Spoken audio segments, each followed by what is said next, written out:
E estamos de volta com o BBcast, seu podcast de automobilismo e outros nerds. No episódio de hoje vamos falar sobre o GP de Portugal. E aqui comigo está a Débora Santos Almeida. Olá, amigos, sejam bem-vindos a mais este podcast. E bom, me auxiliem lá no Twitter a pedir para que Portimão fique no nosso calendário aí da Fórmula 1, assim como o Nürburgring. Exatamente, a gente sabe que Mugello seria muito difícil de permanecer por N motivos, mas Portimão e Nürburgring com certeza devem permanecer no calendário, e essa é uma campanha eleitoral que merece muito mais respeito este ano. Bom, eu sou o BGP Neto e não custa nada lembrar vocês da nossa campanha de financiamento coletivo e contínuo do Apoia-se. Bom, pessoal, como o Rubens falou, a gente tem uma campanha onde vocês podem auxiliar no crescimento e desenvolvimento do Boletim do Paddock. Ela vai estar disponível aqui nesse post, você pode acessar, e uma das recompensas é estar lá no nosso grupo do WhatsApp. Então, esta é uma forma de apoiar o nosso trabalho, tanto aqui na plataforma do podcast, como lá também pelo YouTube e o nosso site. A gente percebeu que depois que foi publicado o podcast das meninas lá falando sobre o Girls on Track, a gente teve mais assinantes aqui do programa. Então, para vocês que estão chegando aqui, a gente acabou não deixando essa campanha lá naquele programa especial, mas confiram aí os nossos links para poder auxiliar no nosso trabalho. Exatamente. Bom, e temos também outra forma de auxiliar o Boletim do Paddock, que é a nossa lojinha de camisetas e gadgets, que tem no site do Boletim do Paddock. Bom, essa lojinha, as vendas das camisetas, todo o dinheiro que é angariado é utilizado para a manutenção do site e também para nossas expansões. Lembrando que a lojinha logo irá mudar de plataforma, mas mesmo assim as estampas que estão lá irão migrar, para a nova plataforma. Então não deixe de acessar. E outro recado muito importante é: o Boletim do Paddock está tentando chegar aos seus mil inscritos lá no YouTube. Também é muito importante que vocês acessem este link, façam a sua inscrição lá no nosso canal. Nós temos lives todas as terças e quintas-feiras. Estamos fazendo um teste, talvez ter live às sextas-feiras também, para poder comentar um pouco do início e do final de semana do que a gente vê na pista. Então vão lá, apoiem o nosso trabalho também nessa plataforma. A gente está precisando chegar a essa quantidade de inscritos para que o YouTube entenda que o nosso conteúdo é relevante e que para a gente possa ter também mais acesso a outras ferramentas. Acesse o link na descrição desse post.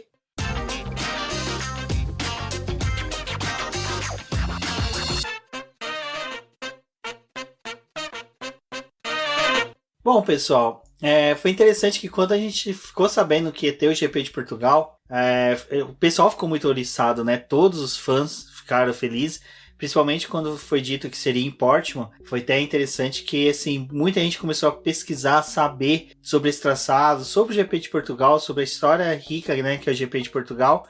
Mas eu acho que a Fórmula 1 pecou um pouquinho, a categoria em si, em motivar o pessoal a saber realmente sobre essa etapa. Mas não podemos dizer que foi uma etapa que passou em branco, porque ela ficou registrada para a história do automobilismo, principalmente por ser a 92ª vitória do Lewis Hamilton.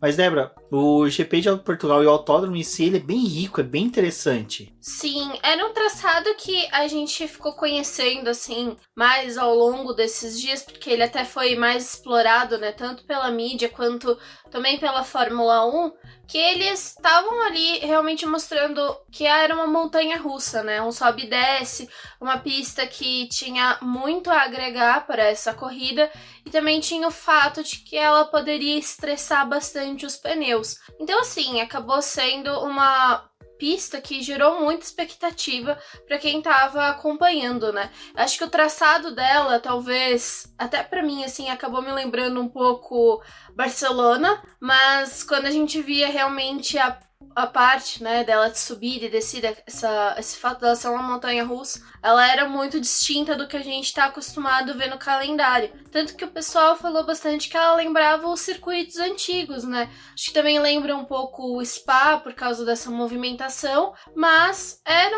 uma pista completamente nova, O pessoal testou lá uma vez só em 2009, a McLaren fez um teste em 2008, mas ela era uma pista completamente desconhecida para esses carros novos. Mas ela estava sendo muito falada a respeito dela, porque ela é um lugar que tem uma infraestrutura muito grande, então acabava sendo muito atrativo, né? E a gente viu toda essa infraestrutura, mas é uma infraestrutura que se mostrou já na sexta-feira bem fraca, né, pra Fórmula 1.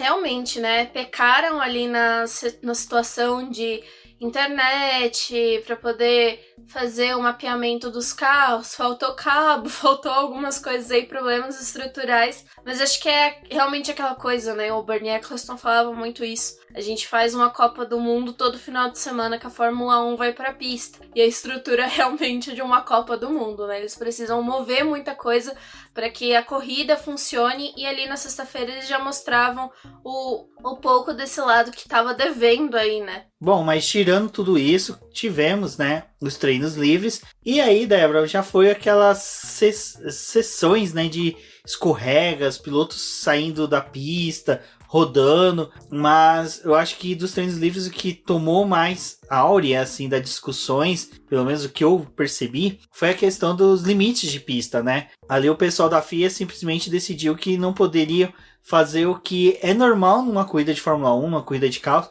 que é você utilizar as zebras para poder finalizar uma curva, para iniciar uma curva. Então, que antes era proibido você colocar as 4 rodas além da zebra, ficou proibido você permanecer pelo menos com 2 rodas nas zebras, o que é algo totalmente patético. Eles tentaram inovar para um lado bem ruim aí, que não funcionou, né, muito bem, tanto que a gente viu que no sábado eles já tiveram que mudar todos esses limites de pista aí, porque realmente não funcionava. Assim, é incabível, né, você pensar que mais de 100 voltas foram deletadas, foram praticamente, né, quase 2 GPs aí que eles perderam em cronômetro porque colocaram esses limites aí, e nada favorável pro pessoal. Se fosse um circuito que eles já conhecessem, né, talvez tentar fazer essa mudança aí para poder trabalhar pro restante da temporada é uma coisa, mas um circuito completamente novo e justamente pelo que a gente falou ali, totalmente montanha-russa, né, não tinha como fazer um negócio desse.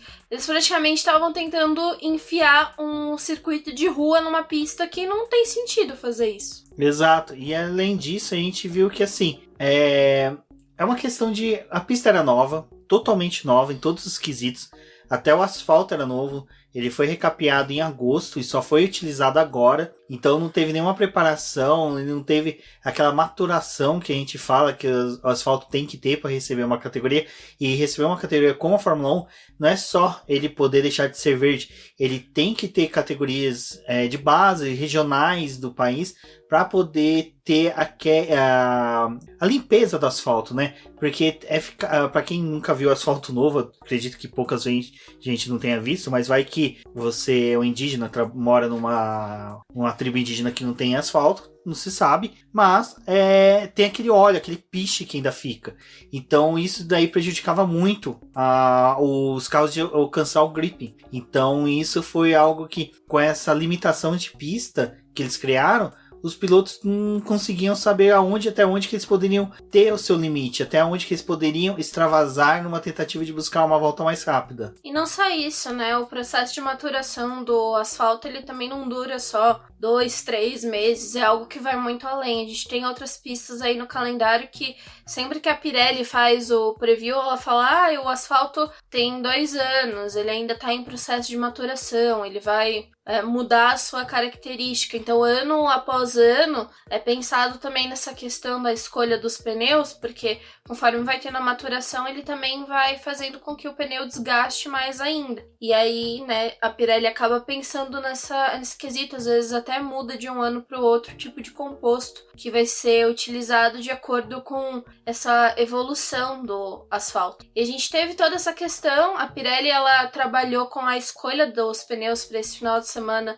utilizando a gama deles mais dura, e a princípio parecia assim, ok essa escolha, porque a gente tava pensando aí nessa pista que era mais abrasiva, que também tinha a questão dela estressar muitos pneus por causa de todas as forças que atuam nessa pista, e no final das contas a gente viu que provavelmente essa escolha deixou um pouco a desejar, porque com esse asfalto mais novo, né, acabou que os pneus não conseguiam atingir a temperatura rapidamente. E também ela estava completamente verde, não sabão. Não tinha outra categoria ali fazendo suporte, como a gente às vezes tem, a Fórmula 2 e a Fórmula 3. Então não tinha muito tempo, né? Eram os carros da Fórmula 1 realmente agindo sozinhos aí nessa pista. Foi uma questão que perdurou por todo o final de semana, tanto em classificação depois, quanto na corrida. Foi algo muito abordado, porque realmente os pneus fizeram diferença nessa corrida. Eu acho que eu posso até falar um pouquinho como se fosse assim, Nürburgring, porque ali a gente tinha a preocupação, né, do asfalto tá frio, por causa das baixas temperaturas, e do pneu arrepiar, né, fazer aquele grain. E aí nessa corrida a gente teve essa mesma questão com temperaturas mais normais, mas ainda assim os pneus não conseguiam atingir a temperatura necessária, né? Eles saem com aquele cobertor, aquela manta térmica, mas é algo que o carro tem que trabalhar também para poder aquecer. Salvo engano, Interlagos mesmo já faz o que? Uns 5 ou 6 anos que foi feito o recapeamento da pista, ele ainda está nessa fase de maturação, ainda o asfalto ainda é considerado um asfalto verde. Então vocês verem, o Interlagos, hoje o asfalto de Interlagos é um dos melhores do mundo, por receber inúmeras categorias e por ter um zelo em uma busca de qualidade tão bom nele, que ele é referência para outros países, e até mesmo a FIA utiliza Interlagos como referência para exigir de outras pistas muitas coisas referente a asfalto. Então, vocês veem, Interlagos ainda está naquela fase ainda que agora o asfalto está atingindo o pico. Infelizmente, não sabemos mais se vai ser utilizado para Fórmula 1, né? Mas outras categorias vão poder se valer. Então, vocês vejam, né, que Interlagos teve todo esse tempo ainda e Portimão simplesmente foi recapia, taca os carros lá e façam o seu papel. E ainda teve esse agravante, como a Débora levantou, que a Pirelli, dentro do conservadorismo dela de querer não correr riscos, ela tentou fugir daquele cenário que foi no GP da Inglaterra. Eles estão muito temerosos com esse negócio, né? Exatamente, porque eles acreditavam que por causa do recapeamento, a pista ia ter mais abrasiva, então o desgaste de pneus seria maior, e por isso eles compensariam utilizando os pneus mais duros, fugindo do que aconteceu no GP da Inglaterra. Simplesmente deu na cagada que deu. Assim, é uma cagada pro lado da Pirelli, mas é uma vantagem pro lado esportivo, porque a gente viu os pilotos seguindo fora da caixinha deles. Eles estavam numa situação assim que era totalmente atípica. Simplesmente os pilotos sempre tiveram a certeza de que o pneu vai ser conforme a necessidade daquele asfalto, então eu sei que eu vou ter gripping. De repente chegou na sexta-feira, eles não tinham, no sábado, na classificação, não tinham. Então isso foi muito gostoso de se ver. Acho que a sexta-feira já era meio que esperado isso por ser um circuito completamente novo, né? E realmente, não tendo outros carros andando, acho que a sexta-feira era o dia que a gente esperava que fosse mais crítico. Mas isso perdurou pelo restante do final de semana, tanto que em classificação a gente viu Hamilton, Bottas e até mesmo o Albon utilizando o pneu médio para poder fazer volta rápida, né? Então, assim, a questão de segurança da Pirelli de optar pelos pneus mais duros não foi tão boa, poderia ter sido utilizado os médios, acho que tranquilamente. Talvez até os macios, assim, a gama mais macia desse também uma mesma emoção para a pista, mas eles optaram por essa margem de segurança.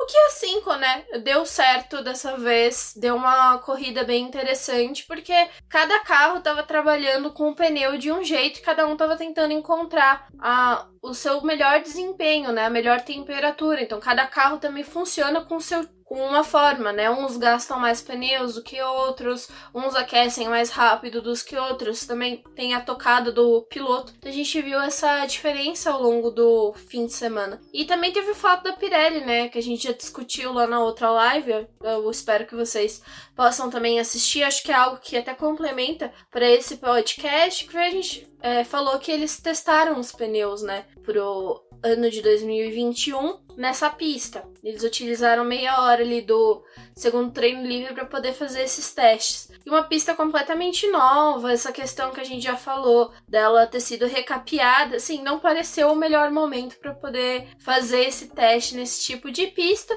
Também tomou um tempo ali do pessoal que não conseguiu trabalhar muito bem com a questão de fazer simulação de corrida, fazer as voltas rápidas. Tudo isso ficou concentrado numa sessão de 1 hora, que foi o terceiro treino livre.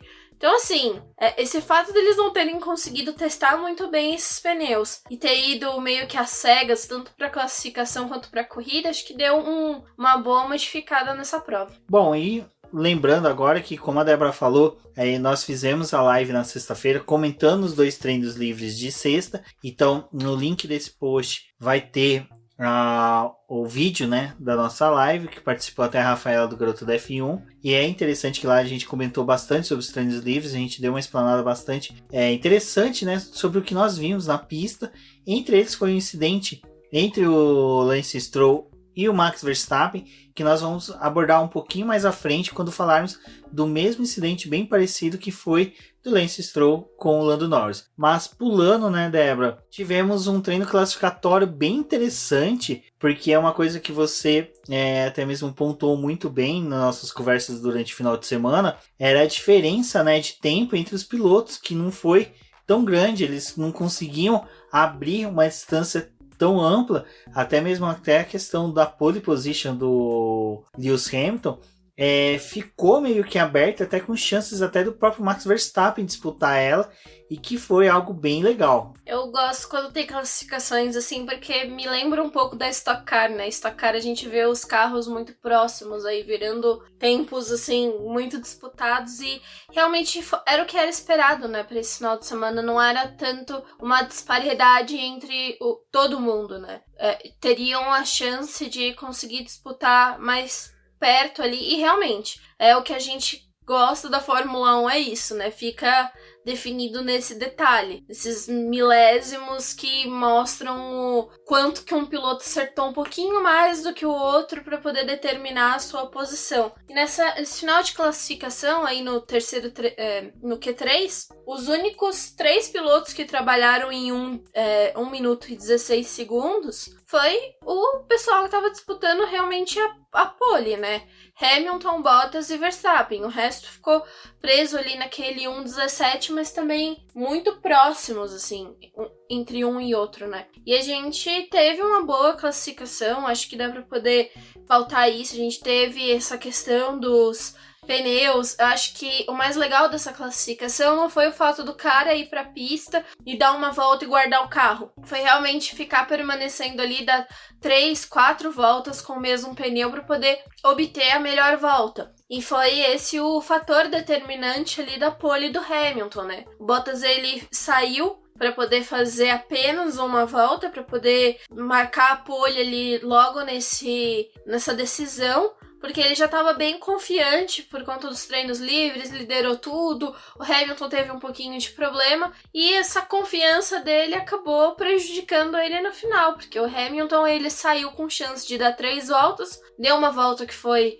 já um tempo muito bom, depois ele deu aquela volta para poder recuperar a energia, carregar as baterias, e aí deu mais uma volta assim voadora que fez ele marcar a pole. Então acho que esse circuito também proporcionou isso, né? A gente teve essa chance de ver os pilotos trabalhando em mais voltas, porque o pneu não dava o resultado logo nessa primeira volta. Tinha gente até que, assim, talvez se tivesse dado 5 voltas, ia conseguir a melhor volta nessa 5ª volta do que na primeira, em volta rápida. E tirando outros pontos que foram interessantes do quali, foi George Russell, né, que conseguiu levar o carro para a 14ª colocação. O Russell, que está na berlinda, né, a permanência dele na Fórmula 1, eu particularmente me sinto bem, assim, como poderia dizer, desconfortável em saber que ele está numa situação que pode chegar a 2021 não ter um cockpit para ele.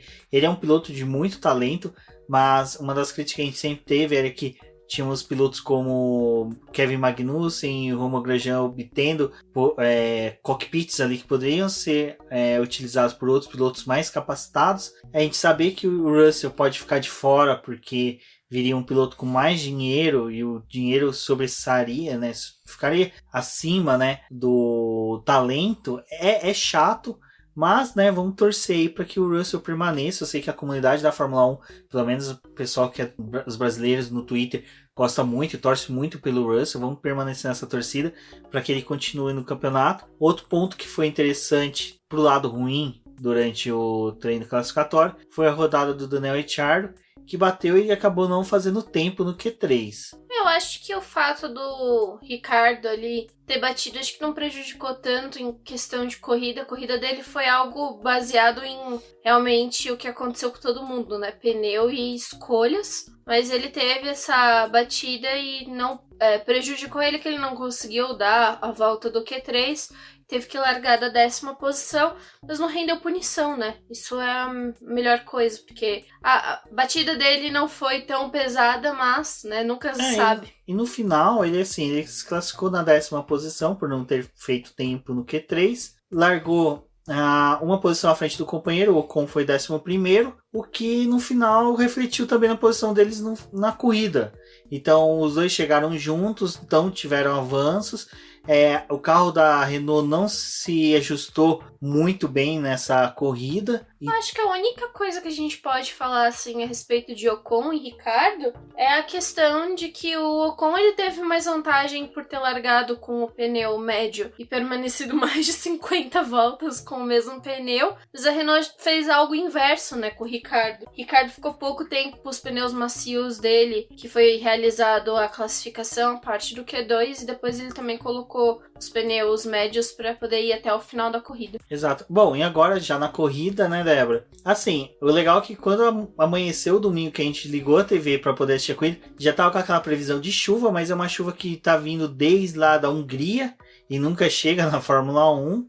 Eu já falei, gente, a Fórmula 1 é o cascão, entendeu? Ela não se dá bem com a chuva durante a corrida, ela foge. Mas tivemos alguns respingos na pista, o que gerou ali no começo da corrida uma necessidade maior de aquecimento dos pneus dos pilotos. Tivemos a volta de alinhamento normal, eu até acreditei que na hora que tivesse essa volta de apresentação, a volta de alinhamento, os pilotos utilizariam mais para aquecimento dos pneus, mas para mim eu acho que eles agiram de uma forma tão natural. Eu falei, bom, eles devem estar muito confiantes para essa largada e porque eles vão largar com um pneu que já deve estar bem aquecido. Eu acho que ali aquelas mantas térmicas devem ter chegado quase a temperatura de uma supernova para poder levar o pneu, a temperatura dos pneus.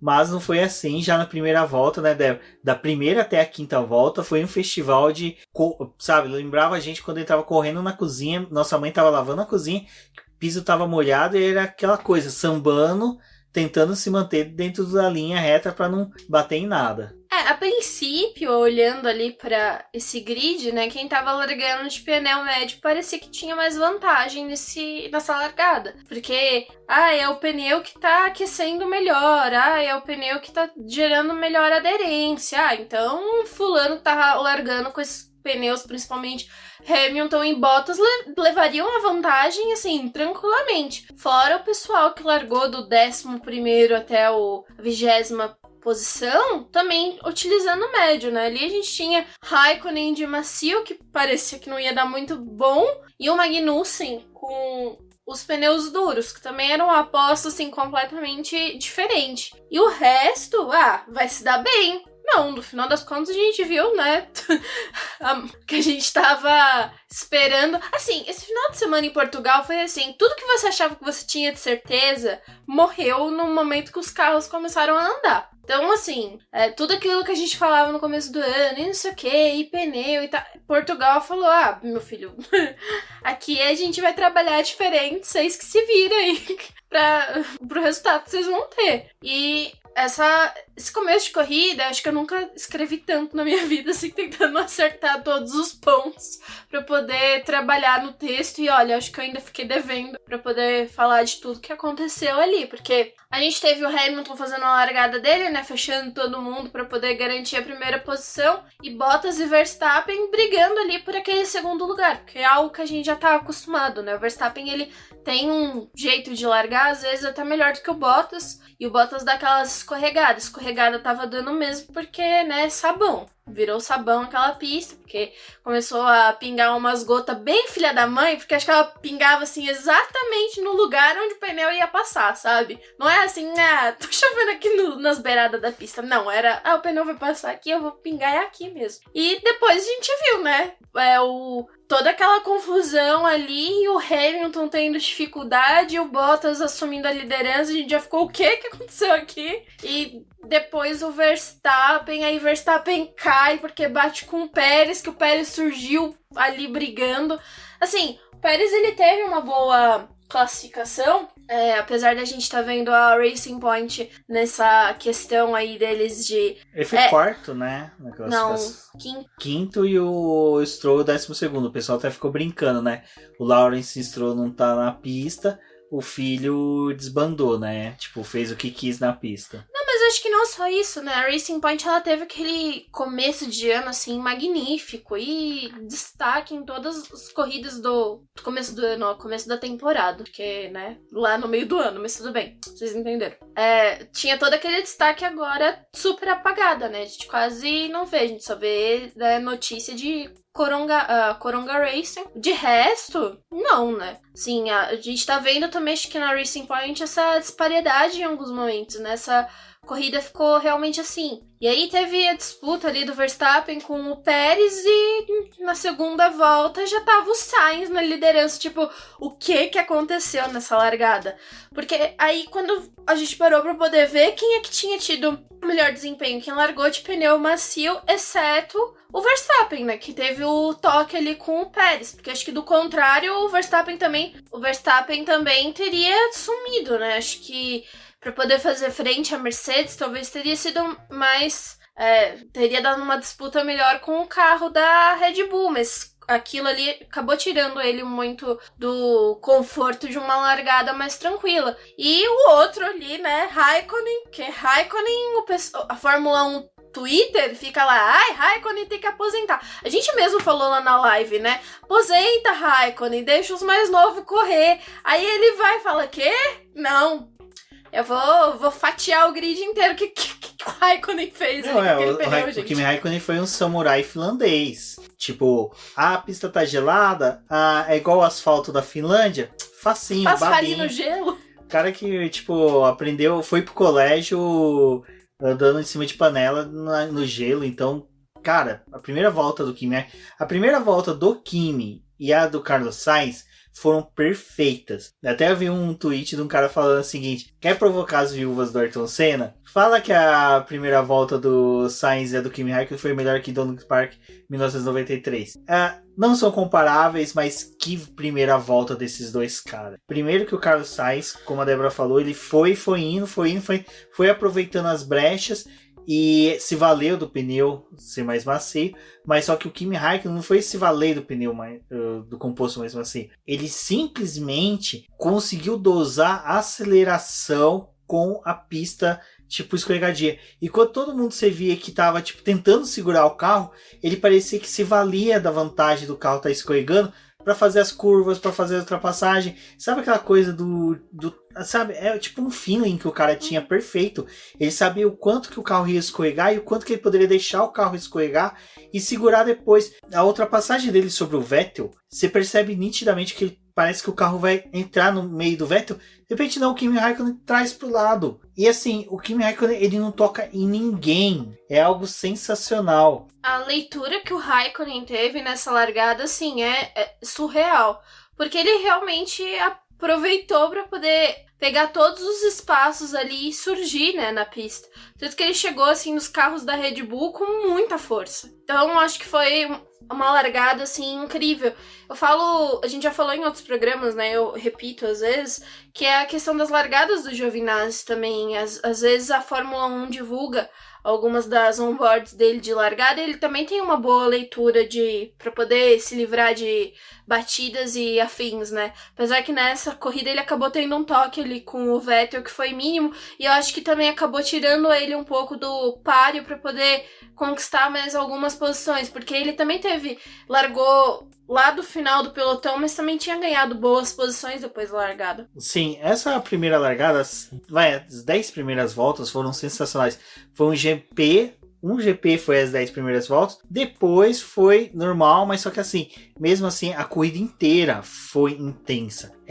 Quando a gente fala intenso, o pessoal, mas eu não vi tanta ultrapassagem. Cara, vocês não sabem o que é correr numa pista em que você não pode tentar acelerar muito, porque você vai ultrapassar os limites da pista, você não pode segurar muito porque já tem um cara atrás de você, e a DRS estava funcionando muito forte em Portimão, sabe? Era uma coisa absurda, você via os pilotos simplesmente abrir o DRS, já na metade da curva já estava apontando para ultrapassar, e você via que o pessoal fazia aquela tomada de frenagem e de mudança de traçado com o cara já bem em cima. Então, assim, a todo momento a tensão da possibilidade de um acidente era muito grande entre os pilotos. Então, foi assim uma corrida muito bacana de se ver. Sem zoeira, eu acredito que Portimão merecia sim uma segunda chance num campeonato regular, num campeonato em que as equipes tivessem mais oportunidades de poder conhecer e de utilizar o traçado. Eu acho que seria muito interessante. É uma pista que, se chover, aparenta ser uma pista que daria uma corrida sim também bem gostosa de se assistir. Então eu acho que merece sim uma segunda chance Portimão por causa de todos esses detalhes que fizeram parte do cenário do final de semana.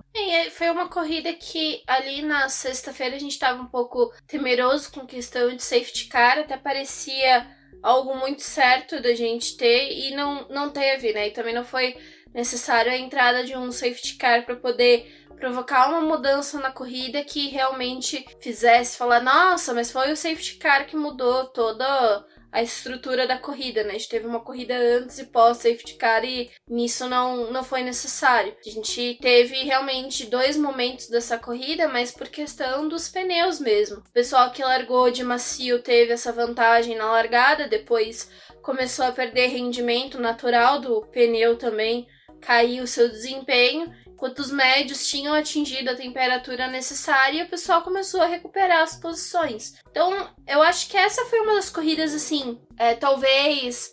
não posso dizer a mais rica que a gente teve essa temporada, porque teve ótimas corridas, mas dá pra poder pontuar ela com uma das corridas, assim, mais magníficas que a gente teve esse ano. Porque teve de tudo, né? Teve o fato da estrutura ali da Racing Point, da McLaren, essa batalha que a gente tá vendo ali no campeonato de construtores acontecer na pista, tirar um pouco da vantagem da McLaren, que ela parecia que ia se consagrar, assim, tranquilamente num 4º e num 5º lugar dessa prova, e aí começou a dar tudo errado pra McLaren, que tinha conseguido uma boa largada. Depois a gente teve o fato, assim, da Renault, que ficou meio apagada durante o final de semana, aquela batida do Ricciardo atrapalhou um pouco, e aí eles pontuando com os 2 carros. Então, assim, eu acho que foi uma corrida bem interessante de modo geral. Ali na live que a gente fez no Twitch do Apoca, a gente também falou, né, comentou um pouco dessas coisas,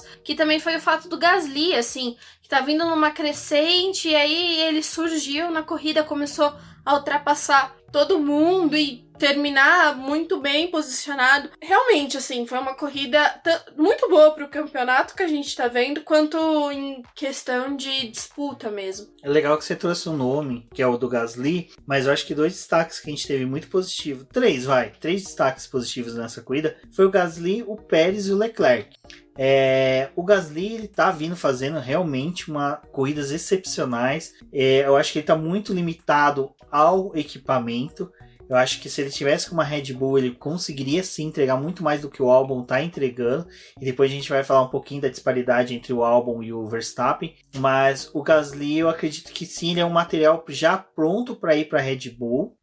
Eu acho que ele já consegue entregar o que a Red Bull precisa de um segundo piloto. E o que é interessante que eu vejo muita gente falando já que hoje a gente não tem um perfil de segundo piloto como a gente tinha, né, antigamente, que era o segundo piloto que entregava tanto quanto era necessário. O Vettel virou segundo piloto, né, esse final de semana. Mas não tá conseguindo entregar tanto quanto um Bottas tá entregando. Então, o Gasly, por exemplo, ele já é um piloto que consegue fazer isso. Eu acho que o Gasly conseguiria até bocanhar muito mais na falta de um Verstappen do que um outro companheiro poderia fazer.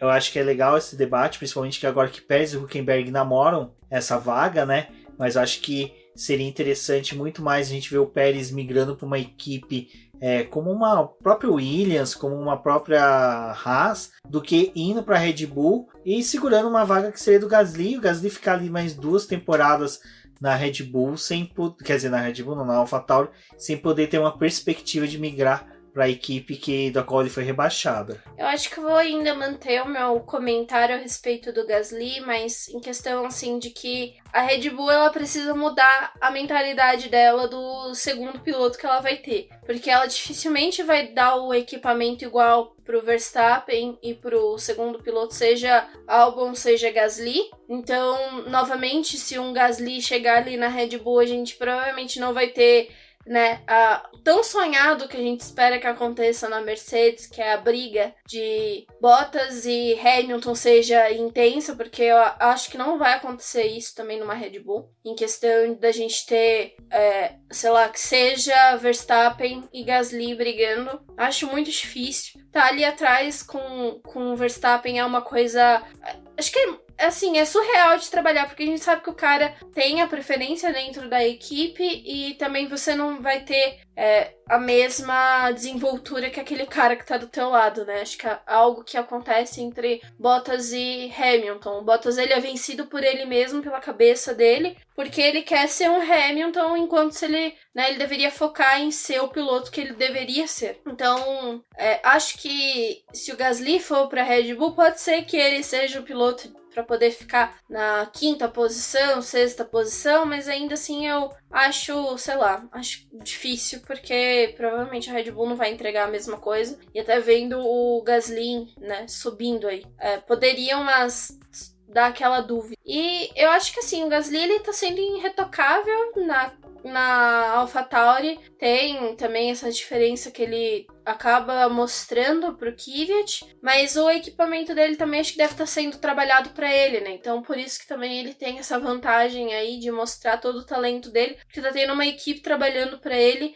e um equipamento moldado para que ele faça boas corridas. Então acho que é difícil da gente fazer esse transplante de Gasly para Red Bull. Eu preferia que ele ficasse ali na AlphaTauri e realmente com o que a AlphaTauri tá mostrando, né? Um desenvolvimento melhor do carro e pensando também para a próxima temporada trazer ainda mais coisas que a Red Bull já utiliza para esse carro para poder tornar ele cada vez mais competitivo. Ainda como essa equipe B aí, eu acho que são situações muito complicadas, porque eu tenho medo de, sei lá, no próximo ano a gente ver um Gasly na Red Bull e aí a gente tá falando as mesmas coisas que a gente fala do Albon, né? Ai, não tá entregando tanto quanto a gente esperava. Ai, fazia um ótimo trabalho na AlphaTauri, agora não tá fazendo. Porque é muito complicado. O Albon, ele realmente parece que ele saltou pra Red Bull e não tinha todo o preparo necessário. Mas também comparações, né? Ele com Verstappen é aquela coisa, difícil comparar. Exato. Bom, eu tenho por mim que seria uma boa o Gasly migrar, mas também é um ponto válido. Eu acredito que essa questão de mensurar o quanto que um piloto está sendo favorecido pelo desenvolvimento do carro ou não é bem complicado, mas quem sabe. E a gente tem a criaturinha Pérez, primeiro corongado da Fórmula 1, que inaugurou, né, o Coronga Racing. Ele fez uma excelente corrida, apesar do toque que ele teve ali com o Verstappen. Eu acredito que ele teria bem mais chances até do que o Verstappen de figurar no pódio. Eu acho que uma das chances reais que o Pérez tinha nessa temporada de alcançar o pódio era exatamente nessa corrida, porque ele estava muito melhor. O carro da Racing Point estava bem superior ao da Red Bull. Vide o que aconteceu com o toque entre o Stroll e o Verstappen, que o Stroll e o Verstappen disputando ali na reta principal da pista. O carro da Racing Point foi superior total ao carro da Red Bull, mesmo com o carro da Red Bull com a asa móvel aberta. Então, assim, eu acho que com certeza o Pérez seria terceiro lugar.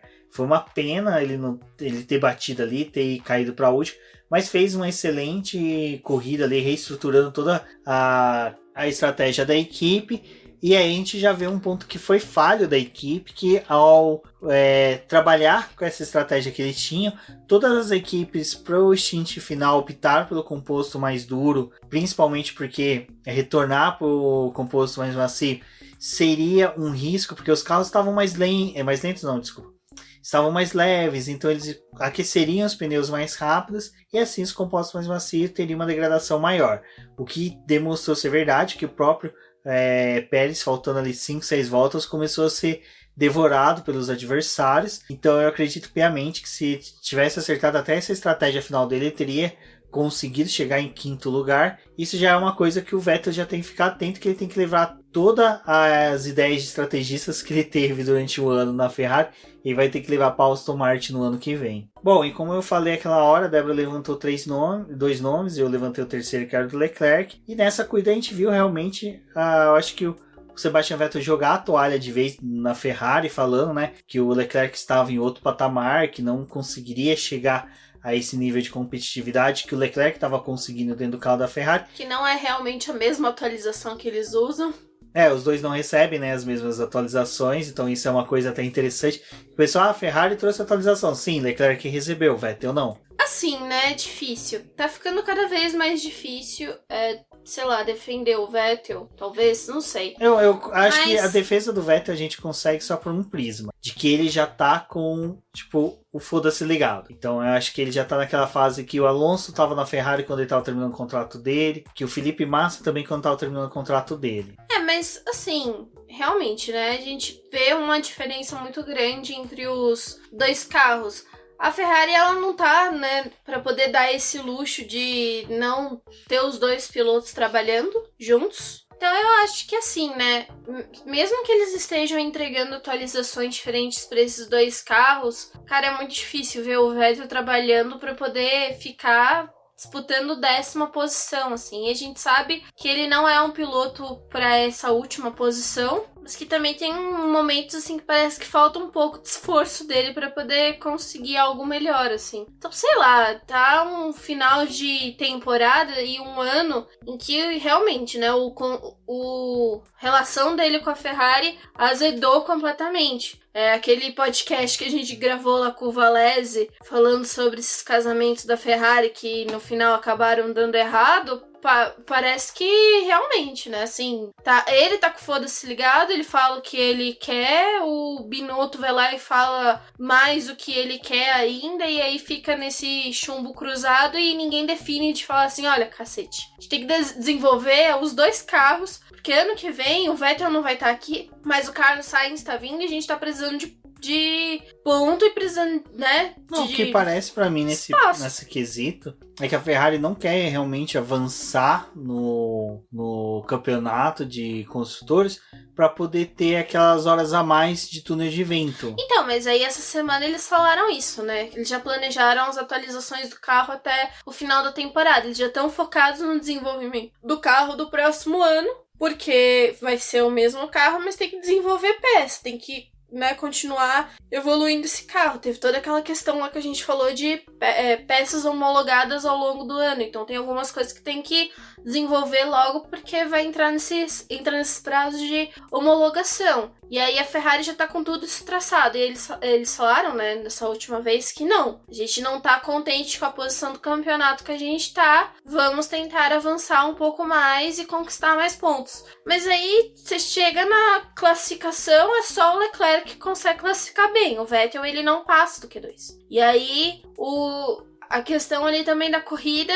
Gente, a gente vendo assim, Kimi Raikkonen merecia muito aquele 10º lugar por conta da largada que ele teve, todo aquele começo, e tudo que a gente tá vendo da AlphaTauri trabalhar, da Alfa Romeo, trabalhar em questão de desenvolvimento do carro, e aí a Ferrari a gente vê, a gente consegue uns pontos aqui com o Leclerc, mas o Vettel é um pontinho só. Sim, eu gosto muito do Vettel e eu tô me sentindo muito culpada de ver ele nesse tipo de posição, e a gente vendo o pessoal, né, aproveita pra poder dar aquela cutucada naqueles títulos que ele teve e também nas corridas que ele teve com o Ricardo, e aí agora, só que assim, parece que desandou realmente tudo, né? Desandou a cabeça, desandou o carro, desandou o final de temporada, parece que nenhum dos dois entra num bom senso de assim, olha, galera, a gente precisa ter um carro melhor aí, porque a gente precisa de ponto, né? Nem questão de você não tá mais suportando o cara ali dentro da sua equipe, é questão de ponto mesmo. Bom, tem esse ponto de vista, mas pra mim ele ainda tá com foda-se ligado, ele tá querendo aquele meme dele no tiquetinho com o bracinho de fora no teto solar, dando tchauzinho, falando, quer ponto? Pede pro Leclerc. Se eu tivesse a oportunidade de ver ele esse ano no GP do Brasil, eu ia pedir pra ele gravar pra mim um negocinho que nem o Mr. Bean, fora do carro, mostrando o dedo do meio, assim, que foda-se pra todo mundo. Bom, enfim, vamos torcer aí, né, porque a a Aston Martin entregue um carro pro Sebastian Vettel que seja compatível com a possibilidade dele de conseguir pódios, porque seria interessante, mas eu acho que a maior disparidade, eu não vou mais falar dele no BBcast, que é do álbum, não, na verdade eu vou falar sim, que pra mim o álbum tá sendo uma tristeza, uma lástima. Eu vi o pessoal apresentando, e aí é muito interessante que o mesmo perfil às vezes que eu vejo no Twitter criticando o Vettel, falando que o Vettel ficou com a desculpa de que o carro não é desenvolvido para ele, mas aí o mesmo perfil fala, nossa, não sei quem lá da Sky Sport falou que o carro da Red Bull é desenvolvido pro Verstappen e não é pro Albon, tadinho do Albon. Caraca, velho, decidam, porque para mim é o seguinte, o Albon ele não tá entregando porque ele não consegue. Essa questão de desenvolvimento do carro para ele é meio pífio. Por quê? O Albon ele é um piloto ainda que está em construção. Ele é um piloto que ainda está em uma crescente. Ele que tem que se encaixar o carro, meu filhão. É diferente. Nem tanto, mas só que pra mim o Albon já deu o que tinha que dar na Red Bull. Pra mim, o Vettel tem que ir pra Aston Martin mesmo, já não tem que ter mais desculpinha nem passar pano pra ir na Ferrari. E o Albon também não tem que mais passar pano pra ir na Red Bull. Ou ele se acerta, ou ele vai chafurdar numa equipe pequena. Eu acho muito engraçado os releases que a Red Bull solta com a fala dos dois. É assim, né? O Verstappen... conseguimos um bom ritmo hoje, conseguimos conservar os pneus, conseguimos uma boa largada. Aí o do Albon é completamente ao contrário. Não conseguimos ritmo, não conseguimos trabalhar com os pneus e não conseguimos ir bem durante a corrida. Cara, é muito assim. E eu gosto que eles colocam a gente, né, tipo... E o agente nunca bate com... Não é a mesma coisa. É o agente 007, porque é patrocinado pela Aston Martin. Pode ser. E aí a gente tem, né, essa diferença. Fiquei nervosa. A gente tem essa diferença aí na pista, que, é sério, quando acabou a corrida eu falei, nossa, né, cadê o álbum? Tipo... Ele foi pra Portugal, as caravelas dele chegou até lá. Eu não vi ele correr, não vi. Ele nem é pra poder causar uma batida, um incidentezinho ali pra gente ver ele na corrida, porque passou assim...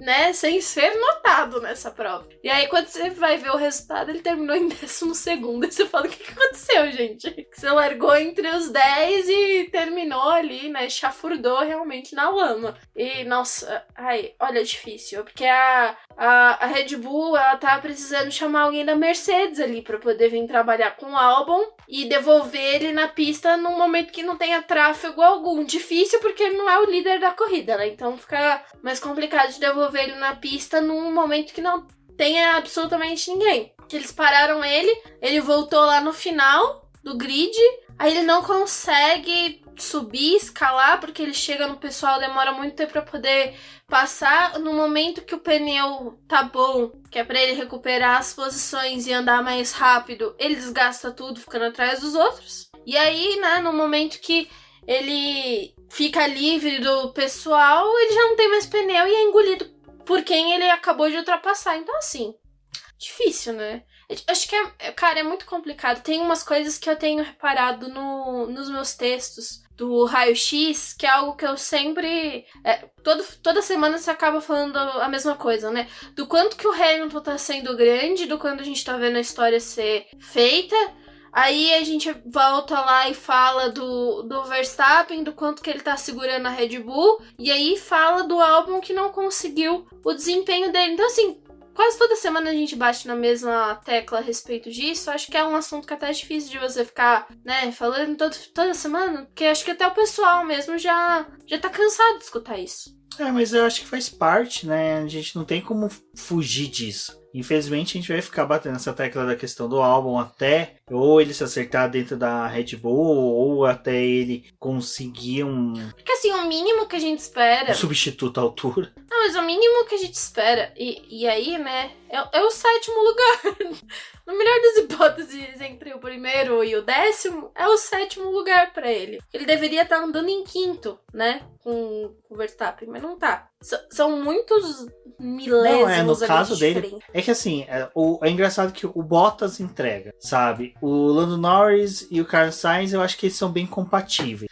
Que a McLaren ela não consegue, né? Garantir que os dois carros terminem juntos. Não dá. Com o Ricciardo tá conseguindo, mas só que Verstappen e Albon e Leclerc e Vettel não estão conseguindo. Só que assim como Leclerc Gasly e Vettel e Kvyat, não funciona. Mas o Leclerc e Vettel, a gente já sabe que tem toda essa questão de toda essa rusga que ficou criada de 2018 pra cá da Ferrari com o Vettel. Mas o Albon, cara, desculpa, não. O ano passado, no final do ano, ele correu muito bem na Red Bull, sabe? Ele foi bem. E parece que toda aquela pressão que o Gasly não suportou, o Albon não suporta.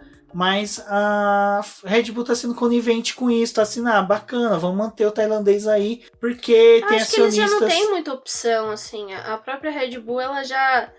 tudo que a gente falou, né, assim, eles minaram um pouco dos talentos deles e com essa questão de rebaixa, não rebaixa, troca fulano no meio da temporada porque quer o resultado imediato. Então, também acho que a gente tá nessa condição de esperar o resultado imediato, mas não dá pra poder ver um carro da Red Bull com dois desempenhos numa corrida completamente diferentes. Assim como a gente vê a AlphaTauri, só que a AlphaTauri, né, ela é uma subsidiária, é uma equipe que tá tentando crescer no campeonato. E o Kvyat, toda aquela situação que a gente já falou, né, praticamente já deu o que ele podia dar na Fórmula 1. Assim, não dá pra entender. Era pra realmente a Red Bull tá com mais pontos na temporada e não tá sendo sustentado por um piloto só. E por último, aí, para finalizarmos o BBcast, acho que compensa a gente falar um pouquinho da disputa pelo terceiro lugar do campeonato de construtores, que tá por 3 equipes disputando essa posição, que é a McLaren, a Racing Point e a Renault. Hoje a gente teve uma situação até bem interessante, que a Renault fez 6 pontos, a mesma quantidade de pontos que a Racing Point conseguiu com o Carlos Sainz. Com o Sérgio Pérez, desculpa. E já o Carlos Sainz conseguiu 8 pontos, o que conseguiu 2 pontos a mais, que quebrou aquela diferença de 4 pontos que a Racing Point tinha para a McLaren. Então, é legal que está sendo empurrado bem para o final de campeonato essa disputa pelo terceiro lugar. Então, primeiro e segundo já está definido, isso daí não tem como discutir, mas terceiro lugar ali tá uma disputa bem interessante. Sim, Rubens, e é tudo aquilo que a gente já falou, né? Essa disputa que a gente teve esse final de semana ocorreu na pista entre o Lando Norris e o Lance Stroll, que realmente acabaram batendo ali, e o Stroll foi tirado completamente da corrida, mas ele foi culpado, né, naquele incidente. Foi determinado pelos comissários de pista que ele era o culpado e tirou esse carro ali que talvez poderia conquistar alguns pontos. Mas também tirou a McLaren, né? De possivelmente acabar com os 2 carros na zona de pontuação. Porque é aquela coisa, né? Quando a McLaren não consegue estragar um dos carros com o motor dela ou com algum outro problema, ela tem que se estragar na pista e não conseguir pontuar com os 2 carros. A McLaren também, né? É difícil. E aí fica contando com essa sorte aí do resto do pessoal. Red Bull não. Renault e Racing Point fazer o trabalho deles ali, porque a gente tá vendo, né, essa corrida a Renault conseguiu pontuar com os 2 carros. Mas, foi o que eu falei, teve essa disputa na pista, a gente tá vendo isso também refletido no campeonato de construtores, tá uma disputa bem interessante.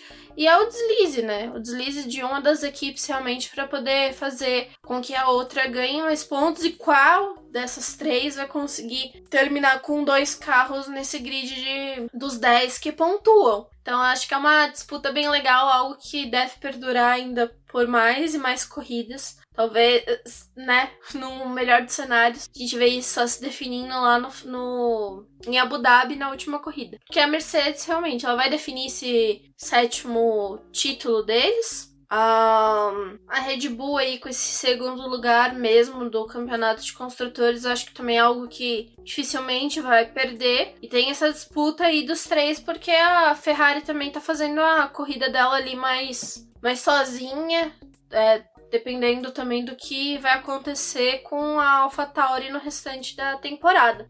Então, é uma grande disputa realmente por esse terceiro lugar. É interessante que, como a gente falava, que antes ninguém estava querendo ganhar o terceiro lugar, agora todas querem, mas sempre conseguem fazer uma atrapalhar a outra, né? Que nem foi a própria Lance Stroll com o Lando Norris, que foi o que eu comentei lá no começo do podcast. Parece que o Lance Stroll, ele não sabe utilizar retrovisor, ele não sabe olhar para o lado. Parece que ele ficou corongado, ficou com torcicolo, não consegue virar o pescoço pro lado para ver se tem um piloto do lado direito dele. Então, foi patético. Eu acho que o Lance Stroll esse final de semana foi o pior piloto na pista. Eu já tava com o ranço dele pelo fato de ele ter mentido sobre o Covid. Aí ele vem e tira o Lando Norris totalmente da jogada. Clubismo, levanta a plaquinha aí de clubismo. Não, mas engraçado que eu ia vir criticar o Lando Norris agora pelo seguinte...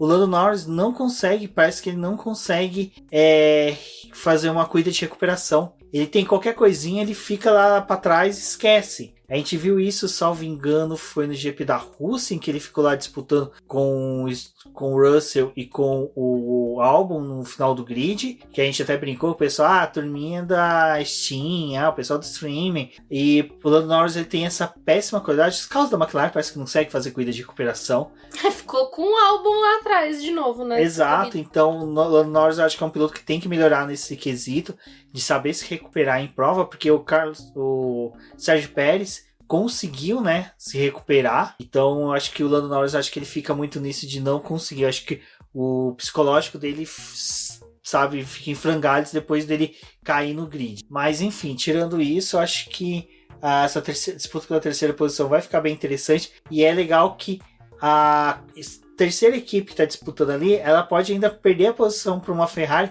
se a Ferrari continuar tendo um Leclerc pontuando regularmente entre quarto e quinto lugar, à frente dos pilotos dessas três equipes, e se essas três equipes continuarem a entregar só um piloto pontuando. Então é bem legal a gente ver esse cenário também, porque parece que é só a Renault que consegue fazer com que os dois pilotos terminem a corrida, né, na zona de pontuação, mas os da McLaren e da Racing Point estão sempre atrás do Leclerc, que é o cara que está mais pontuando. Então vale muito a pena a gente acompanhar também o crescimento da Ferrari com o Leclerc nas próximas etapas. E assim, a gente não comentou muito questão da Mercedes, porque, cara... Não tem muito o que falar, né? O Hamilton, ele é o que eu até falei lá no Twitter. Eu falei, eu gostaria de ver outro piloto ganhando hoje, mas, cara, não tenho o que dizer, né? Às vezes a gente quer que outro piloto ganhe, mas só pra poder quebrar essa coisa de Mercedes, Mercedes, Mercedes. Mas, assim, não tem o que falar. O Hamilton, ele passando por etapas em que o pessoal não corria, não conhecia a pista, ele vai lá e ganha. Foi assim em Portugal, com todo mundo tendo dificuldade. Ele teve dificuldade e conseguiu se sobressair esses problemas dele para poder vencer mais uma corrida. Postou numa estratégia diferente da do Bottas para poder conseguir a pole. É o cara realmente que tá trabalhando, né? De uma forma diferente, mostrando o quanto que buscar vencer os desafios que ele encontra na pista, né, para poder conseguir um melhor resultado. Então, assim, 92 vitórias, é o cara que a gente tá vendo muito próximo de, sim, ter 100 vitórias e até, né, mesmo passar esse número, como as poles que já estão chegando aí também ao número 100, a gente tá vendo essa história ser feita. Um cara que provavelmente não deve parar amanhã de correr, porque, né, tá aí pra poder bater esses recordes e estabelecer mais momentos memoráveis dentro da Fórmula 1. Então, cara, é aquela coisa, a gente tem que comemorar muito vendo essas corridas do Hamilton e vendo tudo isso que tá acontecendo na categoria. Se a gente tinha algum medo lá no começo do ano de talvez esse título e essas corridas dele ser, né, contestáveis, né, por causa do campeonato diferente que a gente tá tendo, assim, não tem o que falar, porque Fórmula 1 colocou pista a rodo diferente aí, com situações de pista completamente diferentes, calor extremo, frio, não sei o que, e aí o cara vai lá e dá show e vence mais uma vez, e outra, e outra, e outra. Então, né, é aquela coisa, o Hamilton realmente muito grande. Como dito pela Débora, brilhantismo, gigantismo do Lewis Hamilton, sabe? A gente pode fazer o programa só falando de cada qualidade que o cara tem em corridas, em ter comparação deles com os grandes nomes do automobilismo. E é interessante, eu acho que vale muito a pena vocês assistirem também a live que o vídeo, na verdade, e o podcast do Carlos Del Valle sobre a edição desse GP, onde que ele fala de como é difícil um segundo piloto chegar próximo de pilotos como é o Lewis Hamilton, como foi Ayrton Senna, Schumacher, Fernando Alonso, porque esses caras parece que, tipo, eles conseguem ficar calmos, ficarem, sabe, tranquilos diante de adversidades e com isso conseguem extrair o melhor deles e conseguem chegar à vitória de forma, assim, brilhante. Nessa corrida mesmo, né? Acho que dependendo do piloto teria apavorado ali, porque a pista tava com, né, difícil de guiar, de aquecer pneu. Muitos acho que poderiam até ter se desesperado e o Hamilton não, ele só viu mais uma oportunidade de, não dá pra mim poder tirar nada agora, passa aí pessoal, que daqui a pouco eu volto. Quando o meu carro, o pneu tiver na melhor performance, eu vou conseguir ir lá e buscar, né, esse pessoal. E aí é o que a gente fala do Bottas e do Hamilton, né? O Bottas, ele tenta vencer o Hamilton, mas ele não consegue vencer ele mesmo. Ele não se segura, não consegue manter a distância. Putz, a gente viu o fato do Hamilton falar que tá com cãibra e tava cansado, né, ali, desgaste daquela corrida muito intensa, e o cara termina com mais de 25 segundos na frente do Bottas, dando volta em um monte de piloto. Então assim, né, é realmente um cara que é difícil de você comparar com outros do grid e até mesmo com outros pilotos importantes que já passaram na Fórmula 1, porque ele tá vivendo um momento que é só dele, condições que só ele e a Mercedes puderam proporcionar. Exatamente. Bom, então é isso, pessoal. O GP de Portugal foi marcante pela 92ª vitória do Lewis Hamilton, mas acho que acima de tudo foi pelo desempenho de cada piloto. Acho que foi uma corrida assim que vai ficar memorável, e se Portimão não retornar para o calendário da Fórmula 1, assim como o pessoal gostou de usar o comparativo da primeira volta do Ayrton Senna, Donington Park, que foi realizada somente uma vez lá, a Avus também, que é um puta de um autódromo, e só foi realizado uma vez a corrida lá. No Autódromo Internacional de Guaxupé, nunca foi realizada uma corrida lá. São autódromos que vão ficar na história da Fórmula 1 e que, cara, vale muito a pena reassistir essa corrida. Se tiver reprise durante a semana, reassistam. Ouçam, se você chegou até aqui, ouviu o BBcast, mas assistam a nossa live de terça-feira, que a gente vai também fazer novos comentários sobre a corrida. E, como dito, não se esqueçam de se inscrever no canal do Boletim do Paddock no YouTube. Compartilhem e, se possível, avaliem o Boletim do Paddock lá nos agregadores. Na Apple, por exemplo, você pode avaliar de 1 a 5 estrelas e também deixar um comentário sobre o BBcast. É interessante para a gente saber no que a gente tem que melhorar e aperfeiçoar cada vez mais o nosso podcast. Um forte abraço a todos e até a próxima. Bom, pessoal, eu sou a Débora Almeida, lá no Twitter como The Flowers. Vocês podem me seguir no meu Twitter, a gente pode conversar mais sobre Fórmula 1 e outras categorias. Sigam também o Boletim do Paddock nas suas redes sociais. Dá aquela força quando vê um texto nosso passando aí na sua timeline, dá aquele curtir, um RT, acaba auxiliando para que outras pessoas cheguem ao nosso trabalho. E é como o Rubens falou, essa semana vamos ter lives na terça e na quinta-feira. Passem lá também no nosso canal, a gente deve discutir mais coisas a respeito dessa corrida e também fazer um pré aí pro GP de Imola, né, que também é mais uma corrida muito esperada nessa temporada, e vamos lá. Bom, pessoal, até a próxima. Ei, não desligue ainda não, temos um recadinho para você. Você conhece o nosso programa de financiamento coletivo e contínuo do Apoies?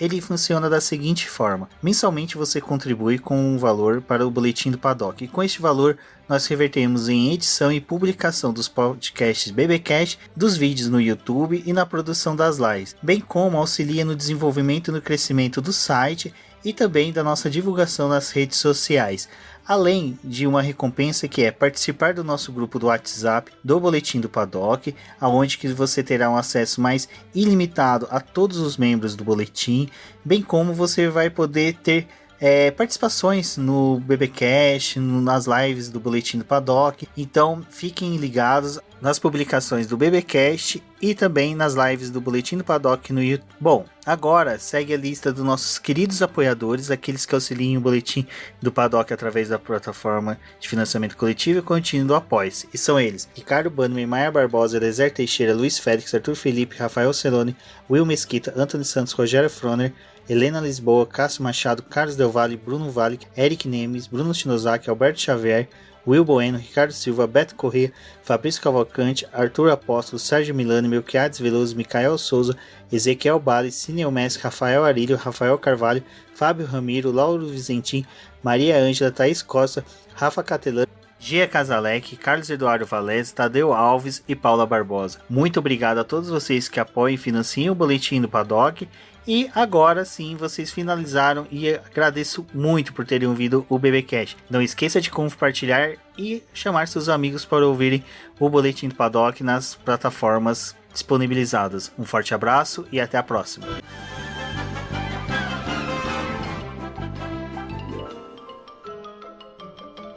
Isso é tudo, pessoal.